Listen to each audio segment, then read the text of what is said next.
এই জীবনে তিনটি গুরুত্বপূর্ণ শব্দ আছে যা বোঝা আমাদের কাছে খুব গুরুত্বপূর্ণ, এবং এই তিনটি শব্দের নিজস্ব অর্থ আছে।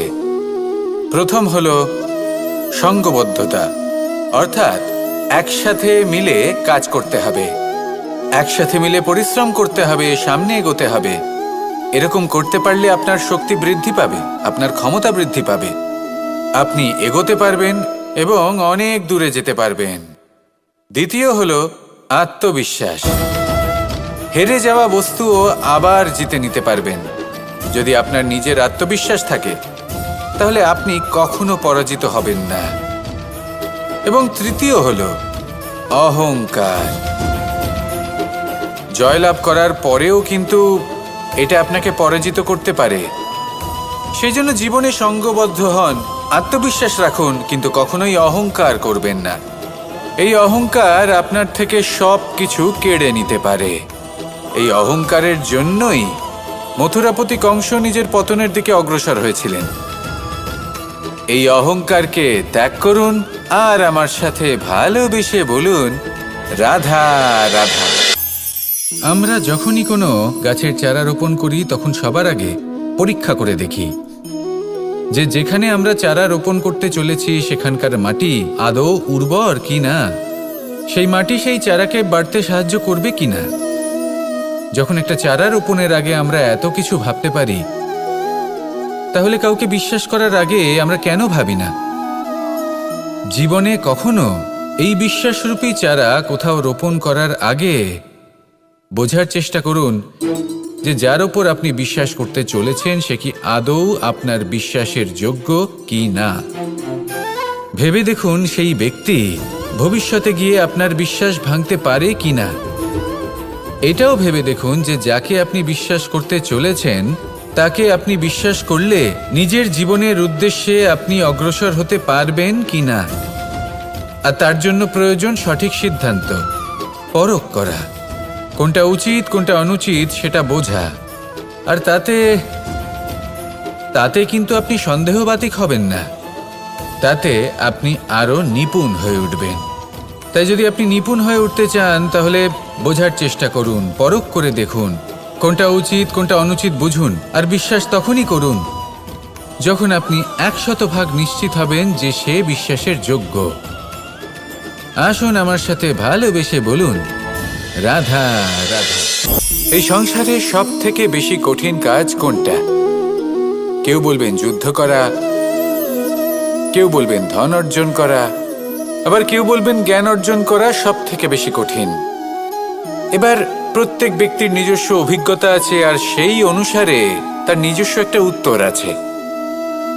সাধারণভাবে দেখতে গেলে এই সংসারে সব থেকে কঠিন হলো তপস্যা করা, অর্থাৎ সব কিছু ত্যাগ করে তপস্যায় নিজেকে বিলীন করে দেওয়া। এবার এর থেকে বেশি কঠিন এই সংসারে আর কি বা হতে পারে? এই সংসারে, এই সমাজে, নিজের পরিবারের মধ্যে থেকেও ধৈর্য ধরে সামনে অগ্রসর হওয়া, এটা হলো সব থেকে কঠিন কাজ। কারণ যখন আপনি তপস্যা করেন তখন সেখানে আপনার ধৈর্য ভাঙার মতো কেউ থাকেন না, না কোনো বন্ধু, না কোনো আত্মীয়, না কোনো শত্রু, কেউ না। কিন্তু যখন আপনি এই সমাজে, এই পরিবারে থাকেন, কোনো না কোনো ব্যক্তি এসে আপনার ধৈর্যের বাঁধ ভেঙে দেওয়ার ক্ষমতা রাখেন। তারা আপনার ধৈর্যের বাঁধ ভেঙে দেয়, আর কখনো কখনো তারা অনিচ্ছাকৃতভাবেই সেটা করে থাকেন। কারণ তাদের মানসিকতা আপনার থেকে আলাদা, তাদের কর্ম আপনার থেকে আলাদা, তাদের দৃষ্টিভঙ্গি আপনার থেকে আলাদা, জীবন যাপন আপনার থেকে আলাদা। সেক্ষেত্রে আপনি ধৈর্যচ্যুত হন, প্রসন্নতা আপনার থেকে ছিনিয়ে নেওয়া হয়। সেই জন্য এই সংসারে, এই পরিবারের থেকেও ধৈর্য ধরে সামনে অগ্রসর হওয়া কোনো পর্বতের শিখরে গিয়ে তপস্যা করার থেকেও অনেক বেশি কঠিন। আর যে ব্যক্তি এই সমাজেই, এই পরিবারে, সেই সকল মানুষের মধ্যে থেকে গিয়েও ধৈর্য ধরে অগ্রসর হতে থাকেন, যারা এই কাজটা শিখে নিতে পারেন, তারাই কিন্তু জীবনে আনন্দ লাভ করতে পারেন। এই ধৈর্যই শেষে আপনার জীবনে প্রসন্নতা বহন করে আনবে। তাই ধৈর্য ধরে জীবনের পথে অগ্রসর হন আর আমার সাথে ভালোবেসে বলুন, রাধা রাধা। পাশা নামক এই খেলাটি আপনারা নিশ্চয়ই খেলেছেন, না খেলে থাকলে দেখেছেন, আর যদি দেখেও না থাকেন তাহলে নিশ্চিত রূপে শুনেছেন। মহাভারতের এই মহাযুদ্ধ কোথাও না কোথাও এই পাশা নামক খেলার কারণে হয়েছিল। পাশার এই বিচিত্র খেলা, দান, এইসবের কারণে কেউ নিজের মাথায় রাজ মুকুট পরিধান করেছিলেন, আবার সেখানে পরাজিত হওয়ার জন্য কাউকে বনবাসও ভোগ করতে হয়েছিল। কিন্তু এই খেলা সমাপ্ত হওয়ার পরে সমস্ত ঘুঁটি আর এই পাশার ছক একই পুটলিতে স্থান পেল। এটাই হলো আমাদের জীবন। এই সংসারে আমরা জয় পরাজয়ের বিষয়ে এতটাই ভাবি, এত চিন্তা করি যে এই জীবনের খেলার আনন্দটাই উপভোগ করতে পারি না। আর অবশেষে কি হয়? কেউ জয়ী হন, কেউ পরাজিত হন, কিন্তু দুজনেই একই স্থানে পৌঁছে যান। প্রত্যেক ব্যক্তি মৃত্যুর পরে একটি নির্দিষ্ট স্থানেই পৌঁছতে বাধ্য, কিন্তু ততক্ষণ এই জীবন, এই খেলা, তার আনন্দ উপভোগ করুন। এই সংসারে সেই ব্যক্তি শ্রেষ্ঠ স্থানে পৌঁছতে পেরেছেন যিনি এই সংসারকে প্রকাশ প্রদান করেছেন, যিনি কখনো জয় পরাজয় এ বিষয়ে ভাবেননি, শুধু এই জীবনের খেলার আনন্দ উপভোগ করেছেন। এটাই আপনিও করুন আর আমার সাথে ভালোবেসে বলুন, রাধা রাধা। রাধা কখনো কখনো আমার জন্য বড়ই সুগন্ধি আতর নিয়ে আসে, পারিজাত ফুলের মালা নিয়ে আসে আমার প্রসাধন করবে বলে, এবং আমার সব থেকে বেশি প্রিয় মাখন নিজে হাতে বানিয়ে আনে আমাকে নিজে হাতে খাইয়ে দেবে বলে, সবকিছু আমাকে প্রসন্ন করবে বলে। কিন্তু আপনি কখনো ভেবেছেন যে এই আতর কিভাবে বানানো হয়?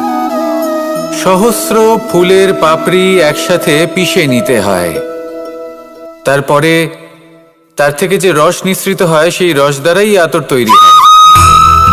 অনেক সংখ্যক ফুলকে অসীম যন্ত্রণা ভোগ করতে হয়, তবে তারা আমার প্রসাধন সামগ্রী হয়ে উঠতে পারে।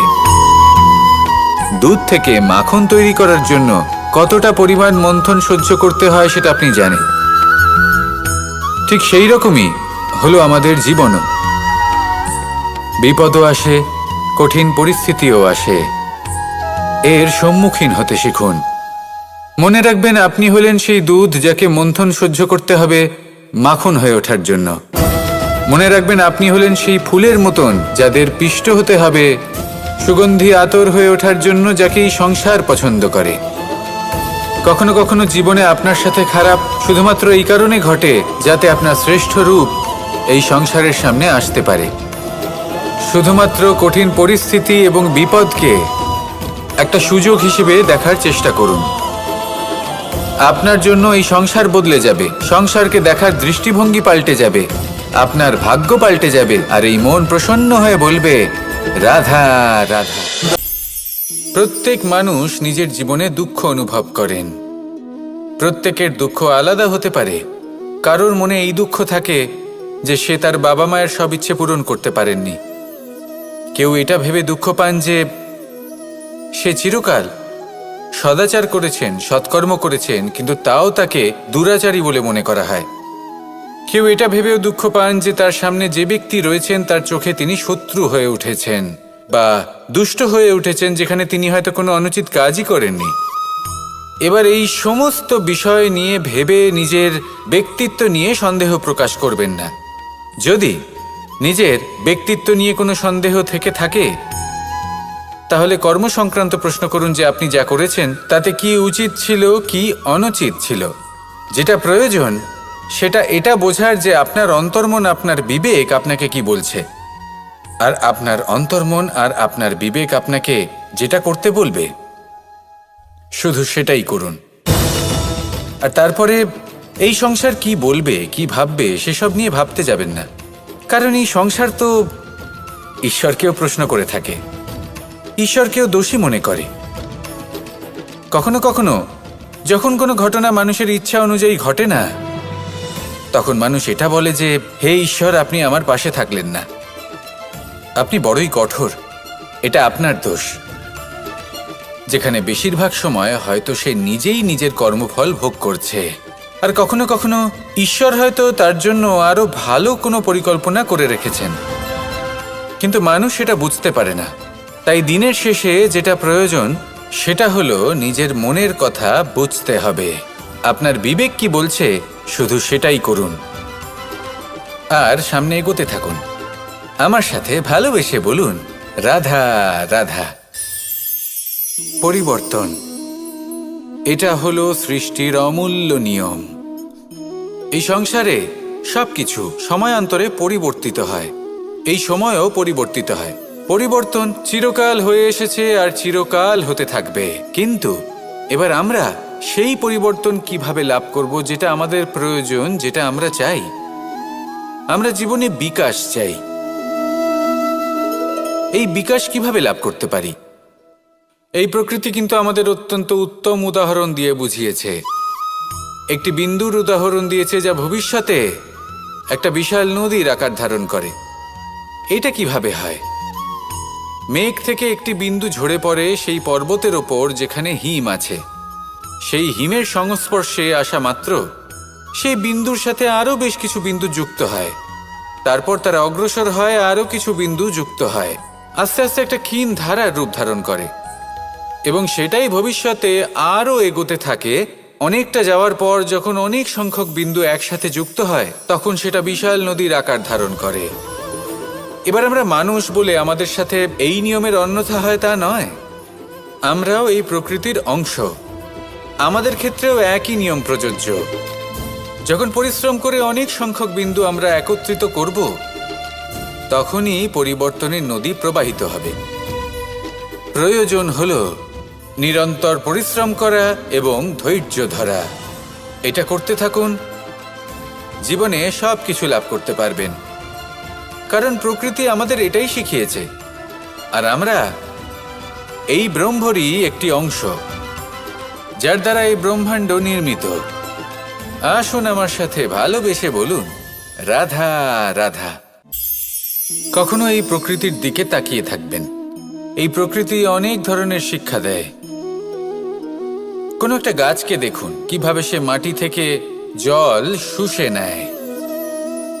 সে ঝড় হোক বা হোক কড়া রোদ সব সহ্য করে এবং অবশেষে সে ফল ধারণ করে। আর সেই ফল উৎপন্ন করার পরে সে ফল কিন্তু সে নিজে গ্রহণ করে না, এই সংসারকে প্রদান করে, যাতে পশু পাখি মানুষ তারা এই ফল গ্রহণ করে শক্তিশালী হয়ে উঠতে পারে, সুস্থ থাকতে পারে। সেভাবেই নদী, সরোবর এরা নিজেরাও কিন্তু নিজেদের জল গ্রহণ করে না, মাটিকে প্রদান করে, পশু পাখিকে প্রদান করে। সূর্য নিজেও নিজের জন্য প্রজ্বলিত হয় না, সে প্রকাশ ছড়িয়ে দিতে চায় আমাদের সবার কাছে, সে আলো পৌঁছে দিতে চায়। এই প্রত্যেকের কর্মে পরমার্থ নিহিত আছে, আর সেই জন্যই এদের সকলকে পুজো করা হয়। তাই মনে রাখবেন, আপনার কাছে জীবন যাপনের অতিরিক্ত যা কিছুই আছে তা পরমার্থের জন্য। তাহলে তার সদ্ব্যবহার করুন আর আমার সাথে ভালোবেসে বলুন, রাধা রাধা। আমরা প্রত্যেকেই অবশ্যই এমন সময় দেখেছি যখন অনেকগুলো সমস্যা একসাথে আমাদের জীবনে এসে পড়ে। সমস্যা আমাদের প্রত্যেকের জীবনেই থাকে। আমরা তার সমাধান খুঁজতে চেষ্টা করি, কখনো সমাধান খুঁজে পাই, আবার কখনো যতই চেষ্টা করি না কেন কোনো সমাধান খুঁজেই পাই না। আর যখন এটা হয় তখন মানুষ অত্যন্ত বিচলিত হয়ে পড়েন। নিজের আত্মীয় স্বজন, নিজের বন্ধু বা সংসার এদের ওপরে এই দোষ চাপিয়ে দেন যে এদের জন্যই এই সমস্যা এসেছে। এবার যদি আমি আপনাকে কোনো পরামর্শ দিই তাহলে এটাই বলবো যে দৃষ্টিভঙ্গি পাল্টে দেখুন। এই দৃষ্টিভঙ্গি দিয়ে দেখুন যে এই সংসারে যে সমস্যাই আসুক না কেন তার জন্য কেউ দোষী নয়, না আপনি না অন্য কেউ। এই পুরো খেলাটাই আপনার মানসিকতা, আপনার দৃষ্টিভঙ্গির, আপনার মনের। কিভাবে বোঝাচ্ছি? যখন আমাদের মন শক্ত থাকে তখন কঠিন থেকে কঠিনতর পরিস্থিতিও আমাদের জীবনে খুব বেশি হলে প্রতিস্পর্ধা হয়ে থেকে যায়। সেখানে যদি আমাদের মন দুর্বল থাকে, তখন অল্প কঠিন পরিস্থিতিও আমাদের কাছে খুব বড় সমস্যা হয়ে যায়, তাই না? একটা শক্ত মন কঠিন পরিস্থিতিকে প্রতিস্পর্ধা হিসেবে দেখে আর তার মধ্যেও একটা সুযোগ খুঁজে নেয়। আমাদের শুধু এটাই করতে হবে। এই সংসারে অন্য কাউকে দোষী মনে করলে আপনার সমস্যা দূর হয়ে যাবে না। সেই জন্য এই সংসারকে দোষ দেওয়ার বদলে এই সমস্যার মূলে চলে যান, সেটাকে বুঝুন, নিজের এই মনকে শক্ত করে তুলুন। যদি আপনার মন শক্তিশালী হয়, তাহলে এই সংসারে অনেক বড় বড় কঠিন থেকে কঠিনতর পরিস্থিতিও যদি আসে, আপনার জীবনে যতই বড় বড় সমস্যা আসুক না কেন, আপনার লক্ষ্য লাভে বাধা দিতে পারবে না। আসুন আমার সাথে ভালোবেসে বলুন, রাধা রাধা। আমরা সবাই পাথর দেখেছি, পর্বতও দেখেছি, শুকনো পাতাও দেখেছি, শ্যামল বনানীও দেখেছি। কখনো ভেবেছেন পাথরের অস্তিত্ব কিন্তু ততক্ষণ পর্যন্ত যতক্ষণ সে পর্বতের গায়ে আটকে থাকে। যখন সেই পর্বত থেকে সেই পাথর ভিন্ন হয়ে যায় ও নিজের অস্তিত্ব হারিয়ে ফেলে। আস্তে আস্তে কখনো পাথর কেটে বা কখনো পিষ্ট হয়ে সেই পাথর আস্তে আস্তে মাটিতে পরিণত হয় এবং পূর্ণরূপে নিজের অস্তিত্ব হারিয়ে ফেলে। এটাই পাতার সাথেও হয়। এই পাতা যতক্ষণ গাছের ডালের সাথে যুক্ত ততক্ষণ তার অস্তিত্ব থাকে। যখনই ডাল থেকে বিচ্ছিন্ন হয়, সেও নিজের অস্তিত্ব হারিয়ে ফেলে। আর এটাই আমাদের সাথেও হয়। যতক্ষণ আমরা নিজেদের আপনজনের সাথে যুক্ত থাকি, আমাদের অস্তিত্ব বজায় থাকে। যখন আপনজনদের সাথে সম্পর্ক ছিন্ন করি, তখন আমরাও আমাদের অস্তিত্ব হারিয়ে ফেলি। এবার এই সংসারের প্রত্যেক ব্যক্তি স্বতন্ত্র থাকতে চান, আর অনেক ব্যক্তি স্বতন্ত্র থাকবেন বলে আপনজনদের দূরে করে দেন আর তাদের সাথে এই সম্পর্ক ছিন্ন করেন। এটা কি সত্যি প্রয়োজন? আপনজনদের সাথে সম্পর্ক ছিন্ন করে নিজের অস্তিত্ব হারিয়ে ফেলা প্রয়োজনীয়, নাকি আপনজনদের সাথে সম্পর্ক বজায় রেখে নিজেদের স্বতন্ত্র করে রাখা সেটা আবশ্যক? নির্বাচন আপনারই। আসুন আমার সাথে ভালোবেসে বলুন, রাধা রাধা। আপনি কি কখনো নৌকা যাত্রা করেছেন? করে না থাকলেও নিশ্চয়ই দেখেছেন যে এই জল যা নিজের অন্তরে সব কিছু সমাহিত করে নিতে পারে, এই নৌকা সেই জলের ওপরেই ভেসে থাকে। নদীর স্রোত কাটিয়ে সে সামনে অগ্রসর হয়। কিন্তু যদি এই নৌকায় কোনো ছিদ্র হয়, তাহলে কিন্তু সেই নৌকা ডুবে যাবে। আর এতে কোনো তফাৎ হবে না যে সেই ছিদ্র ছোট নাকি বড়, নৌকা ডুবে যাবে। এই ছিদ্র হলো আমাদের জীবনে আমাদের অপগুণ, আমাদের দোষ, আমাদের বিকার। কখনো এটা ভাববেন না যে এই দোষ খুবই ছোট, এতে কিছুই যাবে আসবে না। না, সেই ছোট দোষ, সেই ছোট বিকার যদি সেটাকে শুধরে না নেন, তাহলে সেটা আপনাকে আপনার পতনের দিকে নিয়ে যাবে। শেষ পর্যন্ত এটা আপনার ওপর নির্ভরশীল যে আপনি কি চান। আপনার জীবনের এই নৌকা এভাবেই ডুবে যেতে দেখবেন, নাকি নিজেকে শুধরে নিয়ে সেই নৌকার সেই ছিদ্রটাকে ভরিয়ে তুলতে চাইবেন? নির্বাচন আপনার। আসুন আমার সাথে ভালোবেসে বলুন, রাধা রাধা। জল, জলই পৃথিবীতে বেঁচে থাকার জন্য আবশ্যক তো বটেই, কিন্তু এই জল আমাদের একটা অত্যন্ত গুরুত্বপূর্ণ শিক্ষা প্রদান করে। কখনো এই জলকে দেখেছেন? যে পরিস্থিতিতেই এই জল প্রবাহিত হোক না কেন, এর উপর যা কিছুই প্রভাব থাকুক না কেন, এর পথে যতই বাধা আসুক না কেন, তার মধ্যে থেকে ও নিজের পথ ঠিক বের করে নেয়, কিন্তু নিজের প্রবাহ থামতে দেয় না, ক্রমাগত অগ্রসর হতে থাকে। সেরকমই একটা শিক্ষা যেটা আমরা জল থেকে পেয়ে থাকি, তা হলো এটা: আমরা যখন জলের দিকে তাকাই, তখন আমরা নিজের প্রতিবিম্ব দেখি, স্পষ্টভাবে দেখতে পাই। কিন্তু তখনই দেখতে পাই যখন এই জল শান্ত থাকে, স্থির থাকে। যদি এই জল অশান্ত হয়ে থাকে, স্থির না হয়, তাহলে আমরা এতে নিজের প্রতিবিম্ব দেখতে পাই না। এটাই আমাদের মনের সাথেও হয়ে থাকে। যখনই জীবনে কোনো সংকট আসে, যদি আমরা শান্ত মনে, স্থির মনে সিদ্ধান্ত নিই, তাহলে সেটা এমন একটা শীতল সিদ্ধান্ত হবে যেটা আমাদের ভবিষ্যৎকে একটা শ্রেষ্ঠ স্থানে নিয়ে যাবে। যদি এই মন অশান্ত হয়, বিচলিত হয়, পীড়িত হয়, দুঃখিত হয়ে থাকে, রুষ্ট হয়ে থাকে, তাহলে অনেক সময় আমরা এমন সিদ্ধান্ত নিই যেটা আমাদের জন্য অনুচিত প্রমাণিত হয়। যখন আপনি ক্রুদ্ধ ছিলেন বা দুঃখের বশে ছিলেন, তখন অনেক সময় হয়তো এমন সিদ্ধান্ত নিয়েছেন যেটার জন্য ভবিষ্যতে আপনি অনুশোচনা করেছেন। এবার দেখুন, এই আবেগগুলো থেকে আমরা পালাতে পারবো না, কিন্তু এই আবেগগুলো আপনার উপর কতটা প্রভাব ফেলবে সেটা আমরা অবশ্যই ঠিক করতে পারি। এই মনকে আমরা নিয়ন্ত্রণ করতে পারি। এটাই করুন, চিন্তা করুন, এই মনকে শান্ত রাখুন, স্থির হতে চেষ্টা করুন, আর তারপরে সিদ্ধান্ত নিন। আসুন আমার সাথে ভালোবেসে বলুন, রাধা রাধা। এই সংসারে ভৌতিক বস্তুরও নিয়তি আছে। যারাই এই সংসারে আসে বা উৎপন্ন হয়, তারা কিছুমাত্র সময় পর্যন্তই এখানে থাকতে পারে, আর তারপরে সেও লুপ্ত হয়ে যায়, অর্থাৎ সে নিজেও এই পঞ্চমহাভূতে সমাহিত হয়ে যায়। আমাদের সাথেও ঠিক এটাই হয়। সেই জন্যই ঈশ্বর দ্বারা প্রদত্ত এই উপহারের বিষয়ে ভাবুন, এই জীবনের বিষয়ে ভাবুন। ঠিক যেমন বিশ্বাস ভঙ্গ হলে কোনো ব্যক্তি আমাদের কাছে অপরিচিত হয়ে যান, ঠিক সেরকমই শেষ নিঃশ্বাস ত্যাগের পর এই শরীরও আমাদের কাছে পরই হয়ে যায়। তাই এই শরীর থাকাকালীন শ্রেষ্ঠভাবে একে সদ্ব্যবহার করুন, এই জীবনে শ্রেষ্ঠ কর্ম করুন। আর এই জীবনকে শ্রেষ্ঠভাবে যাপন করার জন্য কিছু কথা বোঝা প্রয়োজনীয়।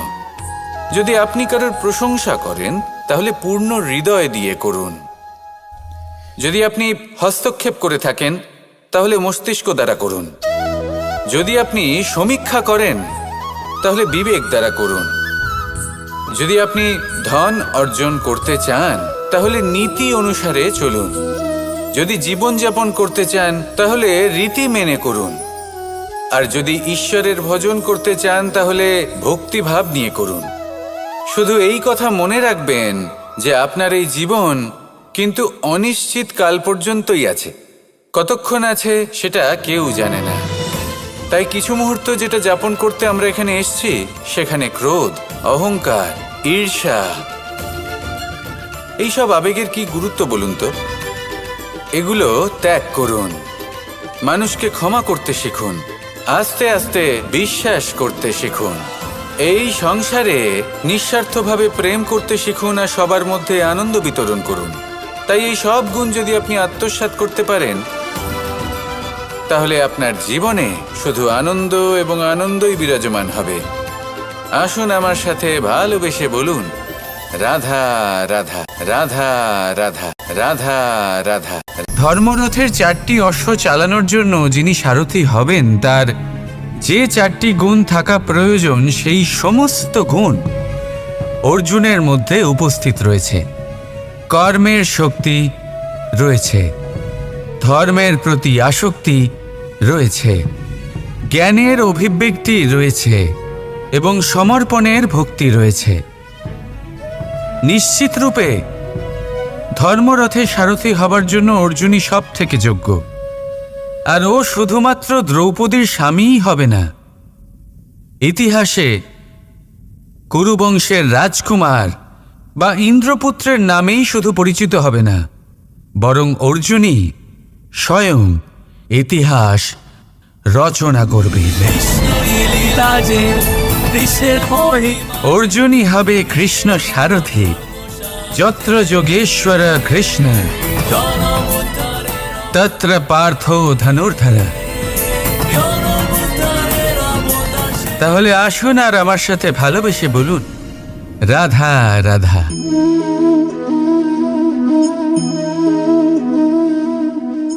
আপনার কি মনে হয় আমি কি করছি? আপনি বলবেন আমি প্রদীপ জ্বালাচ্ছি। সঠিক, কিন্তু প্রশ্ন হচ্ছে যে আমি কি আপনাকে বলেছি যে একে প্রদীপ বলা হয়? না। এই প্রদীপ কি নিজেই নিজের পরিচয় আপনাকে দিয়েছে? না। তাহলে আপনি কি করে জানলেন যে একে প্রদীপ বলা হয়? উত্তর হচ্ছে প্রকাশ।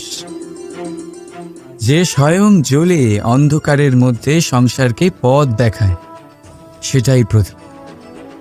যা নিরাশার মাঝে আশার আলো প্রদর্শন করে, সেটাই প্রদীপ। অপর দিকে আছে সাপ, যাকে না দেখেও তার ফনার আওয়াজ শুনেই লোকে ভয় পেয়ে যায়। তার মানে ব্যক্তির পরিচয় তার কর্মের দ্বারা পাওয়া যায়। তাই আপনার এটা বলার প্রয়োজন নেই যে আপনার পরিচয় কি।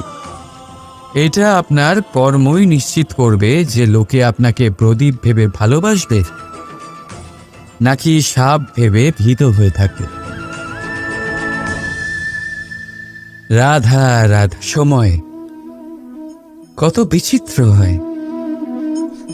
সময় আমাদের পক্ষে থাকলে আমরা নিজেদের রাজা মনে করে নিই, আর সেই সময় যদি বিপক্ষে চলে যায় তাহলে নিঃস্ব হতে সময় লাগে না।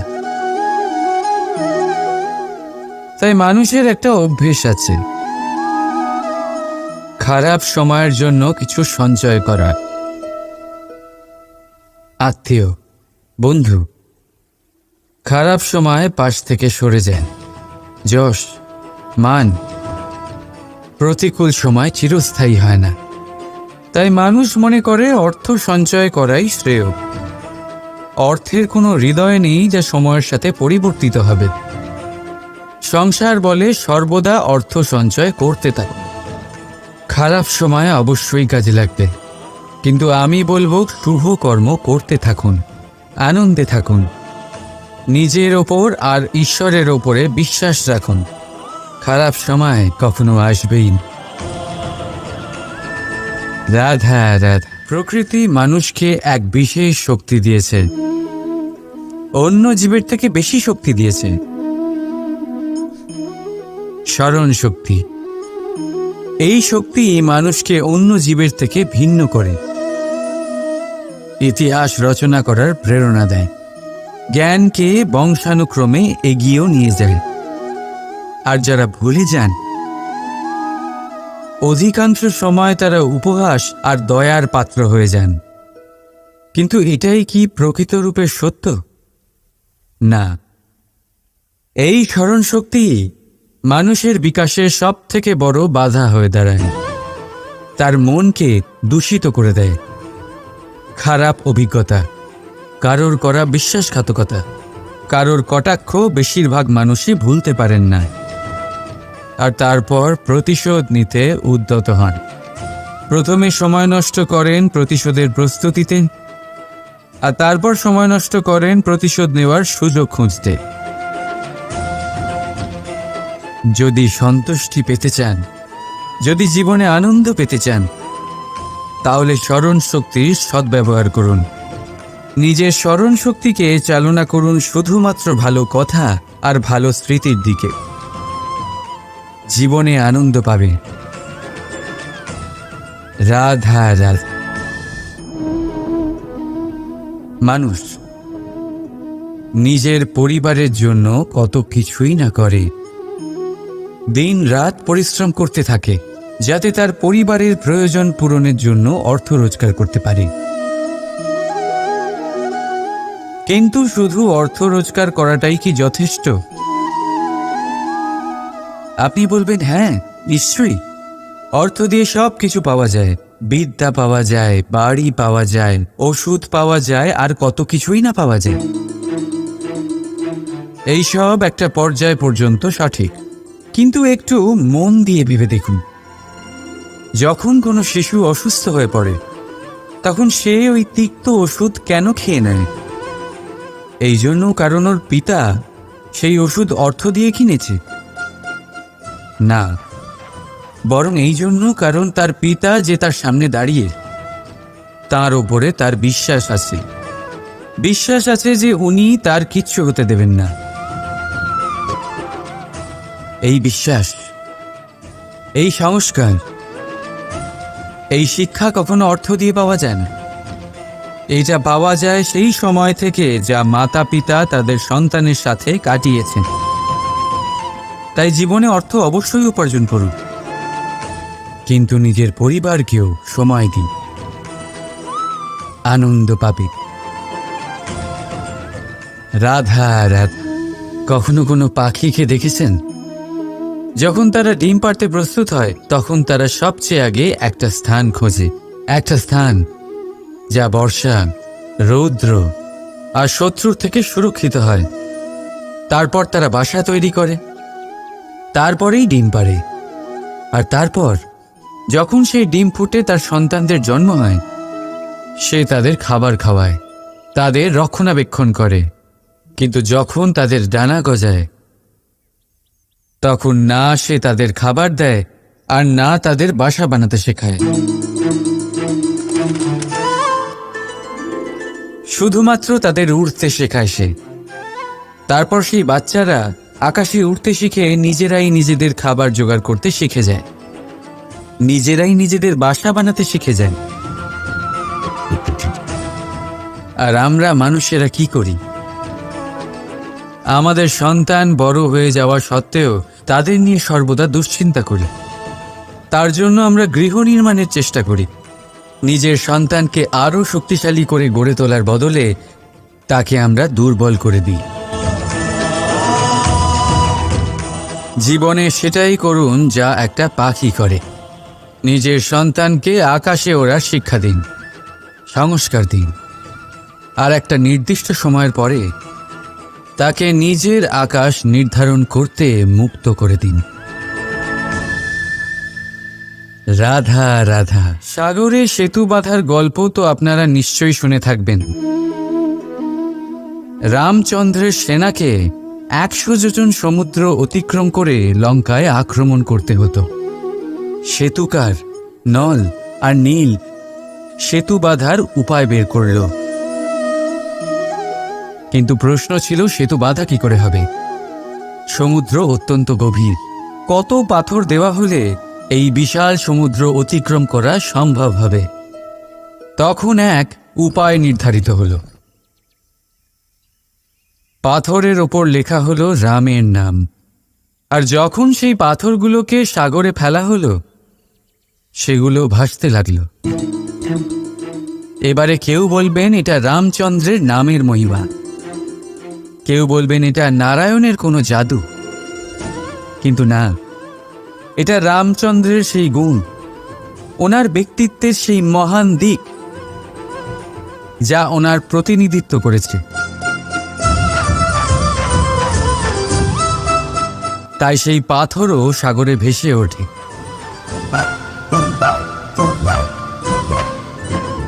ঠিক সেইভাবেই যেখানে আমরা থাকি না, সেখানে আমাদের গুণ আমাদের প্রতিনিধিত্ব করে।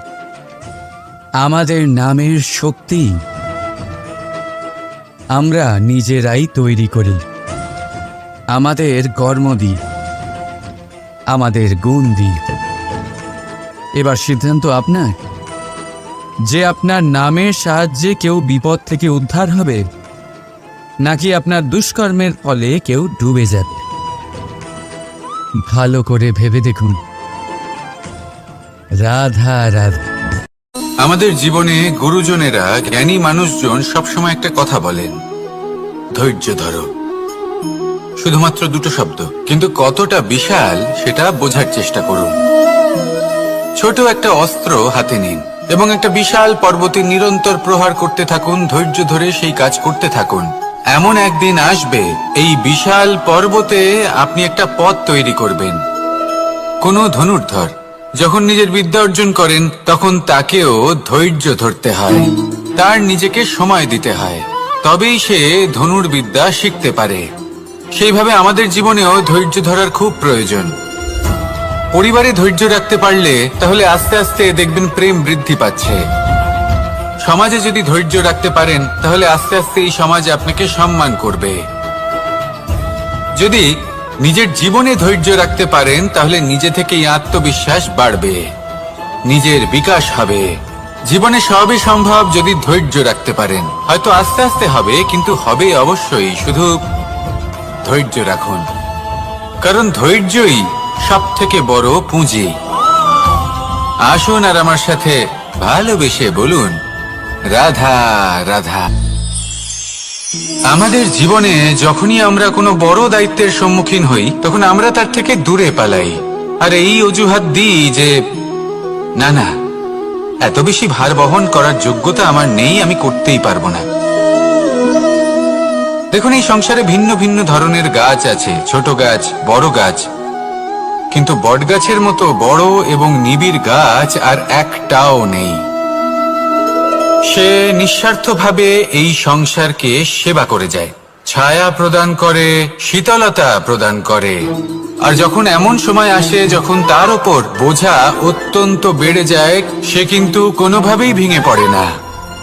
তখন সে নিজের নিঃস্বার্থ কর্মের ফল লাভ করে, সেই নিঃস্বার্থ কর্ম যা সে করেছে। তার দেহ থেকে ছোট ছোট ঝুড়ি বার হয় এবং তা কাণ্ডের আকার ধারণ করে। সেই কাণ্ড মাটির কাছে পৌঁছয় এবং তারপর তা বটগাছের সহায়ক হয়ে ওঠে। সে ভেঙে পড়ে যায় না।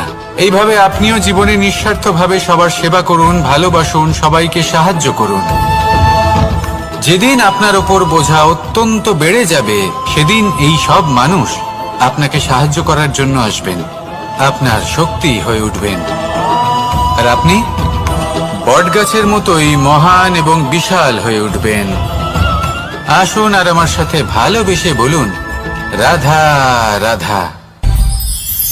একটা শব্দ আছে, পরিস্থিতি। অনেক মানুষের মুখে আমরা এই শব্দ শুনি। জীবনে যখন অসফল হই, দুঃখ আসে, সংকট আসে, কোনো বিপদ ঘনিয়ে আসে, তখন সমস্ত দোষ আমরা পরিস্থিতির ওপর চাপিয়ে দিই। আর দেখতে গেলে কোথাও না কোথাও ঠিকই করি। এই পরিস্থিতি প্রত্যেক দিনের মতো পাল্টাতে থাকে, কিন্তু এই দিন, এই রাত, এমন কেউ আছেন যিনি এর ওপরেও নিয়ন্ত্রণ সাধন করেন, আর তিনি হলেন সূর্য। ঠিক সেই রকমই আমাদের জীবনেও সূর্য হলো এই মন। যদি এই মনের উপর আমরা নিয়ন্ত্রণ করতে পারি, তাহলে আমরা জীবনকেও নিয়ন্ত্রণ করতে পারবো। প্রথমে এই মনের রাজা হয়ে উঠতে হবে।